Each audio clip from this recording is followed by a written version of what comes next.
महाराष्ट्र राज्य लोकसेवा आयोगामार्फत घेण्यात आलेल्या औषध निरीक्षक पदाचा पेपर लीक झाल्याचं एमपीसीने मान्य केल्यानंतर मुंबई पोलिसांनी याचा तपास सुरू केला होता आणि सूत्राच्या माध्यमातून या तपासातून अनेक धक्कादायक अशा गोष्टी आता समोर यायला सुरुवात झालेली आहे। या प्रकरणात मुंबई पोलिसांनी ताब्यात घेतलेला एमपीसीचा कक्ष अधिकारी गोपाल मराठे ही हा नंदुरबार तालुक्यातील असून त्यांनी एमपीसी पूर्व परीक्षेची तयारी याच कौटिल्य अकॅडमीतनं केल्याचं समोर आलेलं आहे।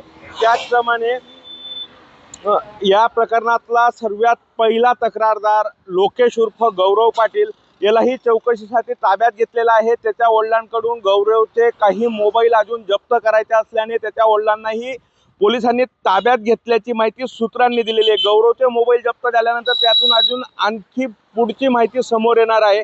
एकूणच या कौटिल्य अकॅडमीचा प्रवीण पाटलांच्या माध्यमातून औषध निर्माण शास्त्राचा पेपर किती विद्यार्थ्यांना दिला गेला होता आता हे चौकशीतनं समोर येणार आहे।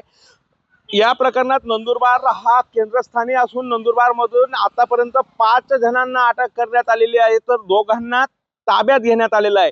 तर पोलीस आपली चौकशी करतील या भीतीने अनेक जण नॉट रिचेबल झाल्याची ही चर्चा आता नंदुरबार शहरात सुरू झालेली आहे। एकूणच एमपीसीच्या या पेपर फुटी प्रकरणाचं नंदुरबार कलेक्शन समोर आल्यानंतर अनेक चर्चांना ऊत आलेला आहे।